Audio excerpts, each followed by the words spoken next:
Yo, what's up gamers, it's Sebastian coming to a brand new video, and today we're going to be talking about Master Duel staple cards. But I know a lot of very strong staple cards are all super rares or ultra rares, and you may be thinking, I really want to use my crafting points to craft a deck, but I need to just play staples, otherwise I just lose. Well, look no further, I compiled a massive list of normal and rare cards that you can play that are almost as good or even better than some of the high-end ultra rares or super rares you may be thinking about. So let's get into this list.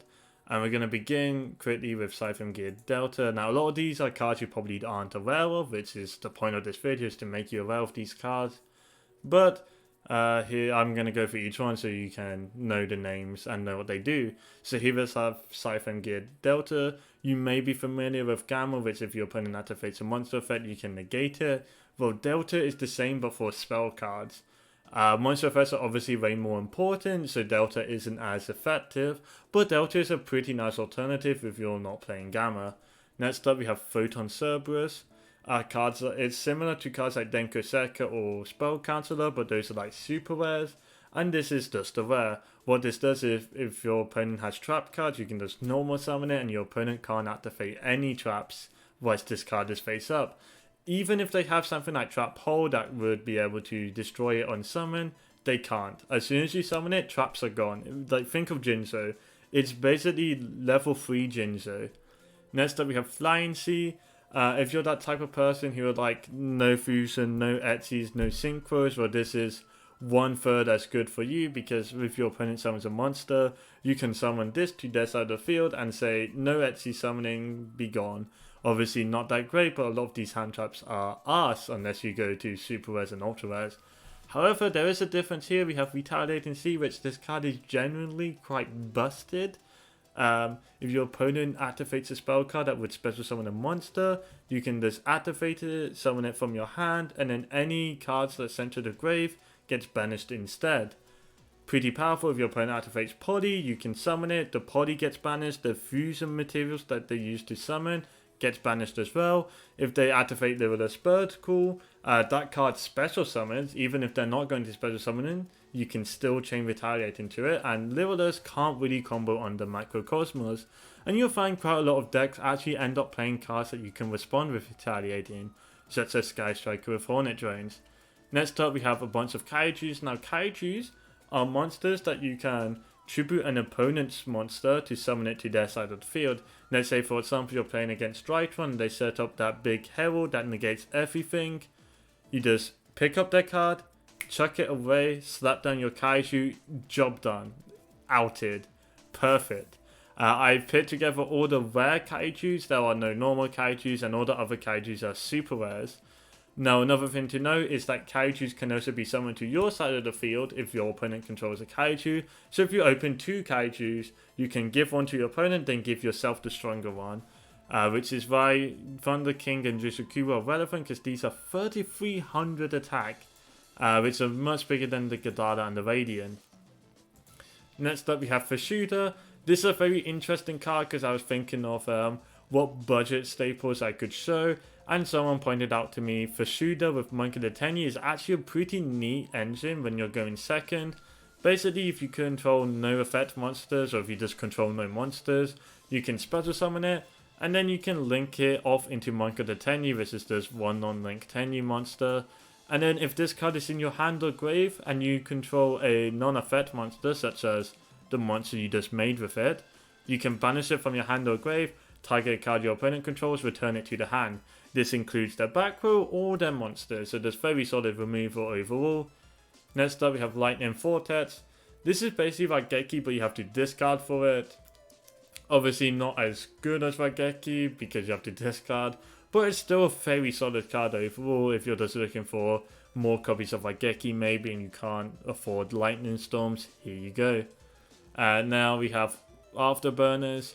Basically Smashing Ground, where you just like target a monster. Well, it's actually better Smashing Ground, but if you control no monster in your main monster zone, you can just target a monster, destroy it. If you so happen to have 3 or more spells in your grave, you can also destroy a spell trap card. But if you're just playing this as like a card to play in a normal deck, then you're probably using this at the start of your turn anyways. Either way, you can go Afterburners, get rid of a monster, Jamming Waves is the reverse, where you can target a set spell trap card, destroy it, and then if you have 3 more spells, destroy a monster. Next up, we have Psychic Eraser Laser. Let's say your opponent has a monster that can't be targeted and can't be destroyed. Well, there's a very convenient out to that, being Psychic Eraser Laser, that just allows you to send any monster your opponent controls to the graveyard. Next up, we have Mythical Space Typhoon. This is pretty obvious what it does: destroy spell trap card. Very good card regardless. Offerings of the Doom or Offerings to the Doom. This is a card that's probably familiar with a lot of Duel Links players.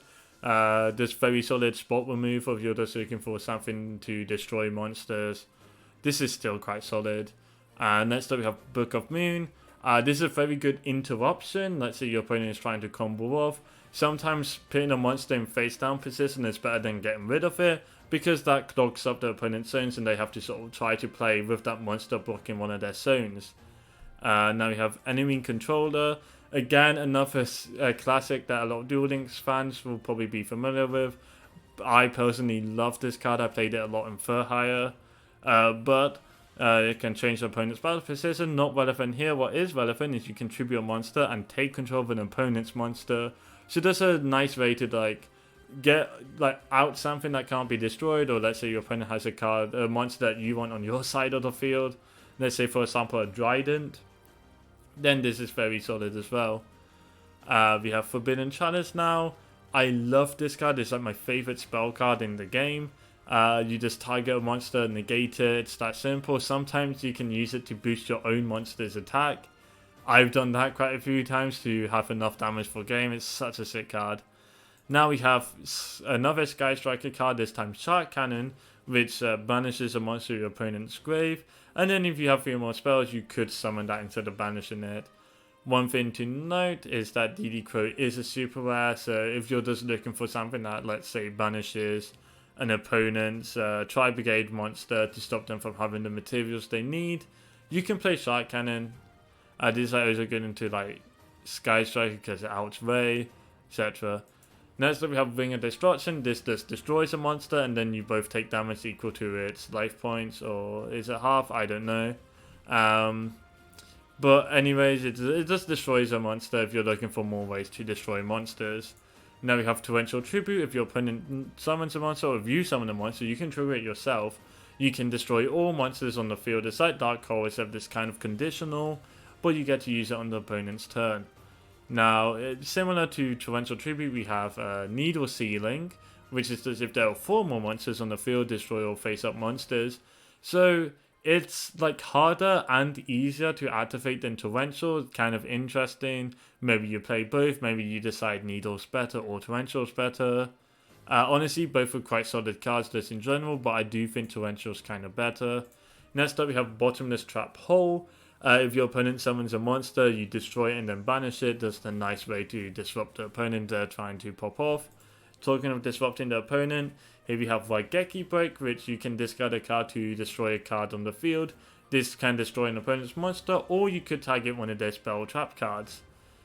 Talking of getting rid of monsters, we have Compulsory Factory Device. This target a monster and return it to the hand. Quite simple, very effective. And talking of returning stuff, we have Phoenix Ring Blast. This is discard a card, then you can target a card your opponent controls, return it to the top of their deck.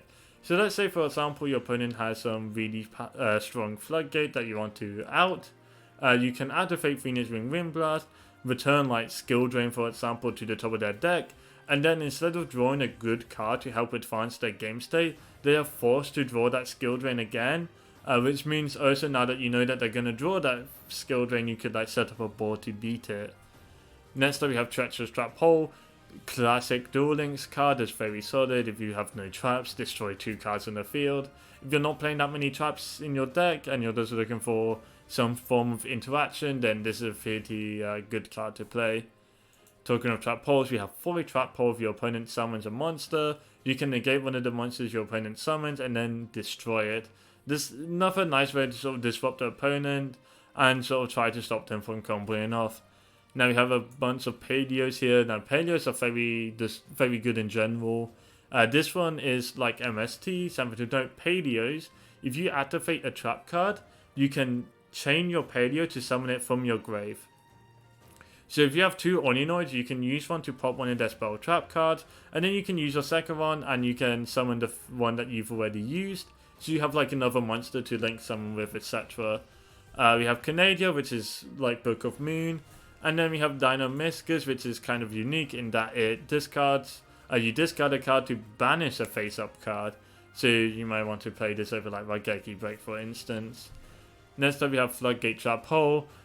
Pretty good card again in Duel Links. It's like the same as Book of Moon, where sometimes you can just clog up an opponent's zone and that stops them from being able to combo. Next up we have Lost Wind. I know people hate this card. You can target a face-up special summon monster, negate it, and then if your opponent special summons from the extra deck, you can set it back. So it's like a recurring trap. I think it banishes if you set it again, but like that's 2 negates you get out of this 1 card, which is very good value. Here you have Ballista Squad, and there's another card that I thought of whilst I was thinking of, what Duel Link staples could I use? This is tribute 1 monster to destroy a card that opponent controls. Kind of like Raigeki Break, but maybe you want to tribute your monsters instead of discarding cards you control. Next up we have Punishment. This is kind of awkward because a lot of the good targets for it are high rarity, such as Elder Entity Entis is an ultra rare. But even as a standalone card without anything good to send off it, it's still very good spot removal because it just destroys a card. If you don't care about using your extra deck, then this is a very nice card to just play in general, even if you're not playing any of the high rarity targets to send off it. Next up we have Define Wrath. This is such a sick card, I'm not gonna lie. This is like Solemn Strike, but instead of being an ultra rare that pays life points, it's a normal rare that just discards a card. If you have 3 strikes and you're just looking for more copies, this is also just solid to play in general. If you're not a fan of discarding, here we have Madolce Knights. Another very funny card that I found ages ago, just looking for more monster negates in general. And this is if you have no monsters in your grave, you can negate a monster effect. If your opponent activates a monster effect, you can just negate it. Kinda nice. Talking of negating monsters, we have Fiendish Chain. Which is a continuous trap that you can target an opponent's monster and then negate its effects whilst this card remains face up. Then we have Phoenix Knight's Fogblade, which is the same as Fiendish Chain, except the monster you negate with Fogblade is unable to attack, but you also can't attack it. So maybe you want to value Fiendish Chain over Fogblade, or maybe you value Fogblade over Fiendish Chain because that one little interaction. Something to note, you can Fogblade your own monster to stop your opponent from attacking it. That's a very good play as well. And finally, for our last card in this video, we have Head Judging. I love this card. Pretty much you just toss a coin. If your opponent activates a monster effect, just toss a coin. If you call it right, you negate it. It's a card from Duel Links, and it's just sick. You get to take control of it. It's just it's such a funny card. But anyways, that's going to be it for today's video. I hope that this video was able to at least help you somewhat. I am planning on doing another version of this video, but with floodgates instead of these cards. So if you're looking for floodgates to play in your budget deck, be sure to tune in, subscribe, and leave a like, comment, and also just subscribe again. But don't unsubscribe, because some people like to say the joke, oh, I'm subscribed already and I pressed the button. Don't do that. Just subscribe, it's not that hard. Anyways, I'll see you guys next time, and goodbye.